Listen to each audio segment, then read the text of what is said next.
माझं नाव सुमित श्रीराम करून. मी गुल्हाने मॅम्स UCCB येथे नीट 2024च्या प्रिपरेशनसाठी ॲज अ स्टुडंट म्हणून होतो. मला 2024 नेटमध्ये ओव्हरऑल मार्क 625 आहे आणि स्पेसिफिकली बायोलॉजी बोलायला गेलं तर मला 340 मार्क्स आहे. क्रॅक करायसाठी त्याचे थोडंफार जास्त नॉलेज लागते. ते जे अनेक टीचरच प्रोव्हाइड करू शकते.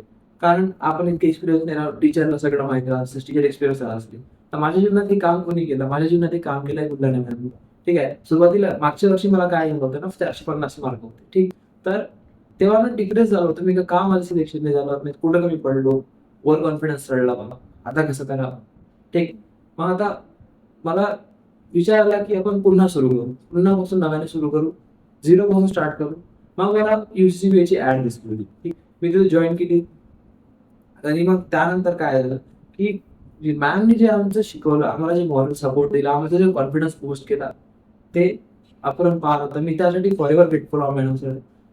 अजून कसं आहे ना, नीटला कसं आहे, की बस अभ्यास केल्यानेच नाही होत. पेपर प्रॅक्टिस, PYQ प्रॅक्टिस, अजून जे नॉलेज राहत असते, जे की पॉइंट्स वगैरे राहत असते, ते लक्षात ठेवणं गरजेचं आहे.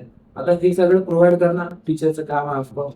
But way of performance providing this is important. ठीक आहे. तर ज्या पद्धतीने मॅडमनी ते प्रोव्हाइड केलं, ज्या पद्धतीने त्यांनी ट्रिक्स सांगितल्या, असं लक्षात ठेवा, तसं लक्षात ठेवा, त्या गोष्टी करा, त्या गोष्टी करा.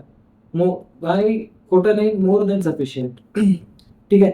तर एवढं सगळं करून अजून गोष्ट पुढे ते आता बस झालं कॉन्फिडन्सची गोष्ट. ते कॉन्फिडन्स बूस्ट करणे राहत असते, एंड टर्म पेपर्स राहत असते. ठीक आहे.